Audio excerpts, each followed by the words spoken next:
We all want to eat healthier, exercise more, and build better habits, but let's be honest, it's hard. So why do we struggle to stick to these changes? And what does science say about how to actually make these habits last? If you guys are new here, hey, my name is Nisha. I'm an internal medicine doctor passionate about preventative care and lifestyle medicine. Thus far, I have talked a lot about the importance of lifestyle changes in promoting health, in preventing and reversing chronic illnesses. But how the heck do we actually make these habits last? And that's why I created this video. So here we're going to dive into the psychology of behavior change, the science behind habit formation, and how you can use this knowledge to transform your lifestyle without the guilt, frustration, or burnout. So let's dive in.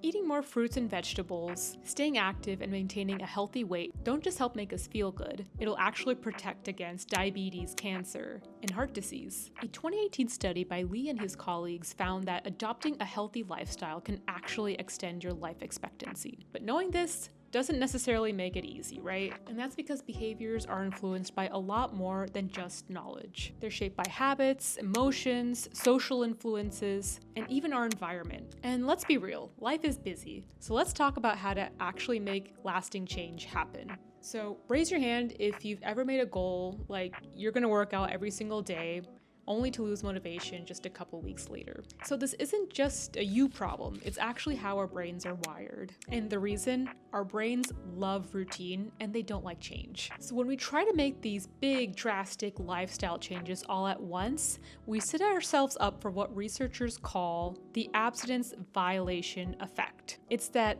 I messed up once, therefore I might as well give up mindset. But science shows that small, consistent goals work way better than extreme all or nothing goals. So how do we actually change? Psychologists have identified a model called the stages of change, which shows that transformation isn't instant, it happens in phases. The first phase is pre-contemplation, where one is not thinking about the change yet.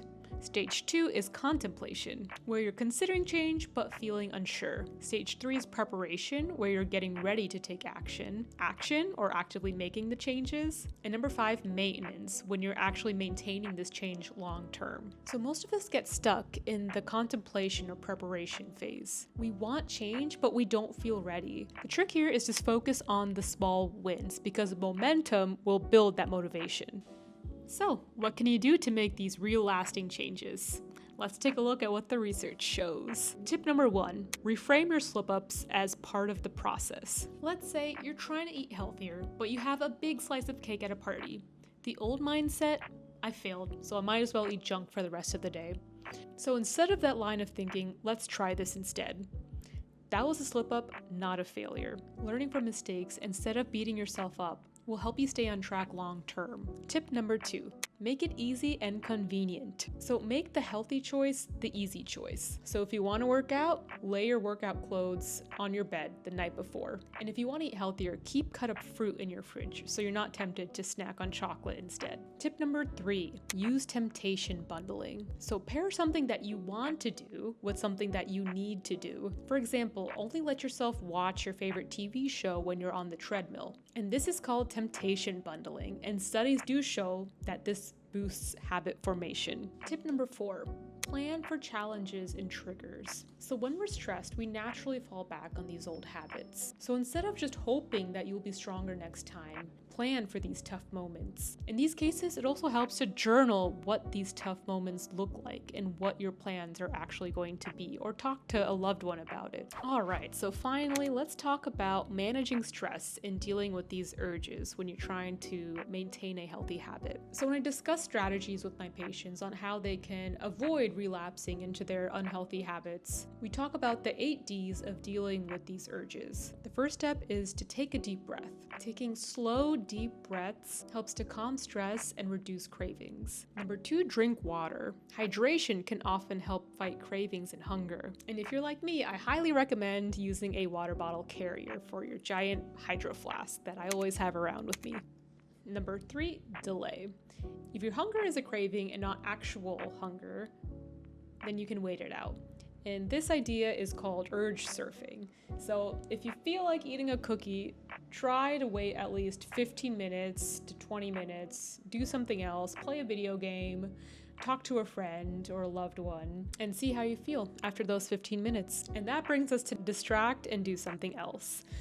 So while you're doing the delay, try to distract yourself by talking to a loved one, by going on a walk, enjoying nature. Use this time to try to remember your why for making these lifestyle changes. Or try to engage in one of your favorite hobbies. Number 5, discuss. Try to talk to someone who cares about your health, who can help you remind yourself of why you're on this journey. Research does show that social support plays a significant role in maintaining a change in someone's life. Number 6, diary. Journaling and writing your thoughts down is incredibly therapeutic. And this is also a valuable tool to help you recognize why you're making these lifestyle changes. It also helps to recognize what your triggers might be to help you plan for it in the future. You can also use this method to write down the accomplishments and obstacles that you faced on this journey. Number 7, divine intervention. And no, this doesn't just apply to those who are religious. This could be anything like meditating, taking a walk in nature, expressing gratitude to the people around you. But if you are religious, then of course, engage in prayer or whatever you do to connect with your higher power. And number 8, and arguably the most efficient, don't buy it. If you don't keep unhealthy foods in your house, you are way less likely to eat them. So, if you've struggled to stick to healthy habits before, don't worry, you're not alone. Behavior change is a journey, not a straight line. But by understanding how habits work, planning for stress, and using science-backed strategies, you can make real lasting changes that fit your life. If you found this video helpful, hit the like and subscribe button, it really supports my channel. And let me know down in the comments, what is one habit that you want to work on? I'll see you guys in the next video. Bye!